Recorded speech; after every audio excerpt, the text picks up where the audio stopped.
Olá, irmãos, graça e paz da parte do nosso Senhor e Salvador Jesus Cristo. É uma alegria fazer parte da Igreja do Senhor, congregando com os irmãos. Trouxe para nossa reflexão o Salmo de número 67. Me acompanhe na leitura. O título é As Nações Rendem Graças, Salmo Cântico. Seja Deus gracioso para conosco e nos abençoe, e faça resplandecer sobre nós o rosto, para que se conheça na terra o teu caminho, e em todas as nações a tua salvação. Louvem-te os povos, ó Deus, louvem-te os povos todos, alegrem-se e exultem as gentes, pois julgas os povos com equidade e guias na terra as nações. Louvem-te os povos, ó Deus, louvem-te os povos todos. A terra deu o seu fruto, e Deus, o nosso Deus, nos abençoa. Abençoe-nos, Deus, e todos os confins da terra o temerão. Irmãos, este é um louvor que está sempre nos meus lábios. Vez por outra, me pego cantando. Porém, nesses últimos tempos, tenho tido um olhar diferenciado para ele. É um salmo que não tem autor identificado. Provavelmente esse hino era entoado numa das principais festas agrícolas. A colheita, tão crucial para a vida, era um sinal poderoso da presença de Deus com Israel. O Salmo 67 tem enfoque missionário. Ele antecipa as boas novas do Evangelho que alcançarão os confins da terra. O salmista invoca o Senhor para abençoar não somente a Israel, mas também a terra. Ao contrário dos falsos deuses das nações vizinhas, o Senhor é Deus de todas as coisas, não somente de uma nação em particular. O desejo do salmista de ver as pessoas de muitas nações diferentes louvarem o Senhor começou a ser concretizado, principalmente depois da crucificação e da ressurreição, quando a parede da separação foi derrubada. Deus é o Rei e a história acontece de acordo com seus poderosos decretos. Até as nações que não o reconhecem estão sob a sua poderosa influência. Olhando para os devocionais dos irmãos que trouxeram com base nos salmos, a nossa fé foi fortalecida. Fomos lembrados com graça que o Senhor é quem nos guarda, Ele é o nosso refúgio e fortaleza, que a nossa confiança nele precisa ser inabalável, de onde podemos obter alegria e felicidade e onde nada nos faltará. Mas principalmente fomos lembrados que somos peregrinos aqui na terra, pois somos cidadãos do céu. E que nosso olhar e o nosso foco tem que ser no Calvário. Portanto, aqui como igreja, temos entendimento que somos servos, que fomos agraciados com a salvação de nossas almas, o que nos impulsiona com alegria servirmos na obra e no grande projeto do nosso Criador. Então, o Salmo 67 nos convida ao serviço, para que o desejo do salmista, das nações louvarem e temerem ao Senhor, se concretize, entendendo que não há lugar melhor para se estar. Diante disso, irmãos, quero tecer algumas considerações com base nos últimos acontecimentos que vêm surpreendendo nossa nação e todas as nações da terra. Este ano de 2020 chegou fazendo os homens de todas as nações, fazendo com que eles suspendessem todas as ações e projetos que intentaram em suas mentes e corações para se realizarem esse ano. O surgimento de um vírus até então desconhecido da comunidade científica mundial produziu uma enfermidade que, tomando a forma de pandemia, tem deixado um rastro de destruição por onde tem passado. Fomos tomados de grande perplexidade, com muitos medos, questionamentos e discussões, tanto dos homens em geral, achando que era chegado o fim do mundo, quanto para o povo de Deus, pois essa é a esperança da Igreja de Cristo, que é a consumação da história. Nos questionamentos, tentou-se achar conexão dessa pandemia com a segunda vinda de Cristo. Perguntava-se se essa enfermidade era um fato específico, um sinal específico da vinda do nosso Senhor. E se esse fato de uma crise mundial, pois esta pandemia também afetou a economia das nações, não propiciaria a chegada do anticristo, de um líder mundial que seria a solução dos problemas desse mundo. Muitos, ao longo da história e ainda hoje, tentam marcar o dia da volta de Jesus. Isso não cabe a nós, eleitos do Senhor. Não nos compete saber o dia nem a hora, até porque Deus não vê o tempo como nós vemos. Para o Senhor, um dia é como 1000 anos, e 1000 anos como um dia.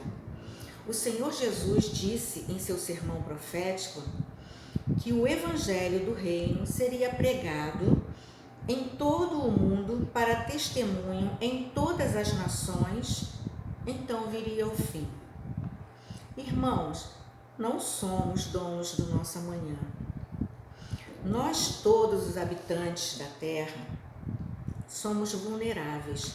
Vimos que um vírus colocou todas as nações de joelho. Em poucos meses, toda a estrutura humana, toda a segurança, tudo que o homem havia construído foram abalados, mesmo com todo o avanço da ciência e tecnologia. Queridos, essa enfermidade que tem abalado as nações não é a primeira tragédia e não será a última. Se buscarmos na história, veremos que a humanidade já passou por vários flagelos. Creio que essas coisas acontecem para Deus mostrar sua fidelidade e a certeza das palavras de Cristo quando predisse a sua vinda. Serve também para mostrar o grande poder de Deus que nos reduz a pó. Serve como elemento de purificação da igreja, separa o falso profeta, o falso crente, purifica as teologias. Deus usa para trazer muita gente aos pés dele, gente que se converte. Nesses últimos tempos, vivemos dias intensos e dias também de grande significado. Eu ressalto o dia 5 de abril, onde em diversos lugares do planeta o mundo se uniu em oração. Várias pessoas ajoelhadas nas ruas e em muitos lugares, incluindo o Brasil, clamaram pelo único que teria todo o poder para curar. Chefes de governos de várias nações clamaram a Deus. Na Espanha, país muito afetado, com muitos óbitos, o governo não conseguiu conter as lágrimas e chorou diante das câmeras de televisão. O governo do Panamá, também diante das câmeras, citou segundo Crônicas 7:14, conclamando o povo para clamar a Deus. Também nas varandas e janelas dos prédios na Itália, nação acometida com grande mortandade, pessoas confinadas em suas casas louvaram ao Senhor, pois era intensa a dor do povo. Olhando para a Europa, continente tão afetado pela pandemia, e pensando em missões, sabemos que as igrejas estão mortas. A Europa é considerada hoje como em uma época pós-cristã. A partir do século XVIII, as igrejas da Europa se deixou ser invadida pelo movimento liberal teológico, o liberalismo, movimento que relativiza a autoridade da Bíblia. A Europa, que produziu grandes avivamentos, hoje necessita de um grande avivamento. No momento atual, os missionários têm lutado com um aumento de óbitos por suicídio. Quando procuramos saber sobre as necessidades dos missionários na Europa, temos as solicitações do envio de trabalhadores, contribuição para mantê-los trabalhando para o reino, E como principal solicitação, orações dos irmãos. O serviço é ir e ou contribuir. Ir como missionário e ou contribuir com ofertas para o sustento destes e principalmente orações. Em 2 Pedro, capítulo 3, nos versos de 10 a 13, diz o seguinte: Virá, entretanto, como ladrão, o dia do Senhor, no qual os céus passarão com estrepitoso estrondo, e os elementos se desfarão abrasados. Também a terra e as obras que nela existem serão atingidas. Visto que todas essas coisas hão de ser assim desfeitas, deveis ser tais como os que vivem em santo procedimento e piedade, esperando e apressando a vinda do dia de Deus, por causa do qual os céus incendiados serão desfeitos e os elementos abrasados se derreterão. Nós, porém, segundo a sua promessa, esperamos novos céus e nova terra, nas quais habita a justiça. Então, irmãos, qual deverá ser nossa conduta frente a essas coisas? No verso 10 disse: viver uma vida de piedade e santo procedimento com grande expectativa todos os dias. Verso 12: esperando e apressando a vinda do Senhor.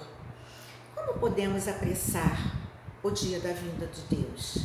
Para responder essa pergunta, voltamos ao que o Senhor Jesus falou no sermão profético. Ele disse que o Evangelho do Reino será pregado em todo o mundo para testemunho em todas as nações, então virá o fim.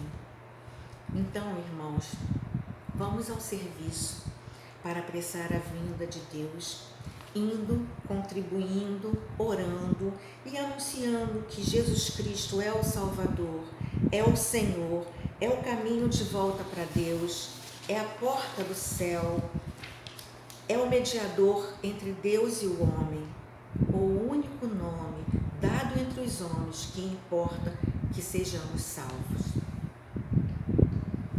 Irmãos, a minha oração é: Senhor, tão somente nos dê graça para servirmos na sua obra com excelência. Graça e paz.